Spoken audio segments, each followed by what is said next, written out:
अस्सलाम वालेकुम। मैं एक ख़ास इशू के मैटर पे आपसे आज बात करना चाह रहा था। ग्वादर सेफ सिटी एक प्रोजेक्ट है जो पिछले कई सालों से चल रहा था, लेकिन कभी ना उस पर कोई इनिशिएटिव लिया गया, ना ही उसको कंप्लीशन की तरफ, ना ही उसकी शुरुआत की गई। अल्हम्दुलिल्लाह ये गवर्नमेंट जब आई, जिस तरह हमने कोयटा सेफ सिटी का प्रोजेक्ट शुरू किया, हमने इसी तरह ग्वादर का स्मार्ट सिटी प्रोजेक्ट भी स्टार्ट किया।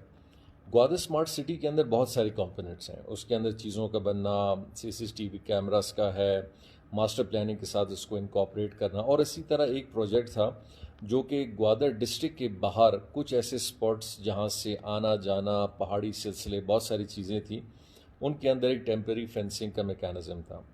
अब चूंकि वो बहुत बड़ा मेगा प्रोजेक्ट है और उस पर कुछ ऐसे स्पॉट्स हैं जिनको आप ना ह्यूमनली कंट्रोल कर सकते हैं और ना ही आप किसी और मैकेनिज्म से कर सकते हैं, और ये दुनिया में हर जगह होता है। तो उसका एक सेकंड चैप्टर जो निकाला गया वो ये था कि कुछ ऐसे एरियाज़ ग्वादर शहर की हदूद के अंदर होंगे जहाँ पे हम लोगों के साथ मशवरा करके और चीज़ों को मद्देनज़र रखते हुए उसकी एक स्ट्रैटेजी बनाएंगे, एक प्लान बनाएंगे।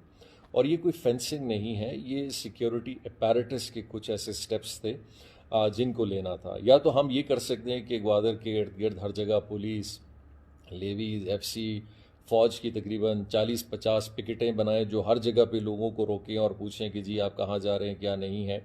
और वो सिर्फ सिक्योरिटी हवाले से। हमने हालिया में देखा है कि ग्वादर में और बलूचिस्तान में कुछ ऐसे इंसिडेंसेस हुए हैं जो पाकिस्तान, बलूचिस्तान और ग्वादर की तरक्की को रोकना चाहते हैं, लेकिन उसको बहुत पोलिटिसाइज़ किया जा रहा है अपोजिशन की तरफ से, पीडीएम की तरफ से, और वो मैकेनिज़्म के हवाले से आज भी हमारी डेलीगेशन मिनिस्टर्स की ग्वादर में है।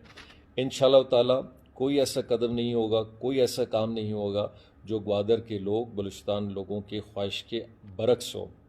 इंशाल्लाह ताला मैं ख़ुद भी आऊँगा, और इंशाल्लाह जो भी हमारी तजवीज़ होगी, जो भी मशावरत होगी, वो ग्वादर के लोगों के साथ होगी, सब स्टेक होल्डर्स के साथ होगी।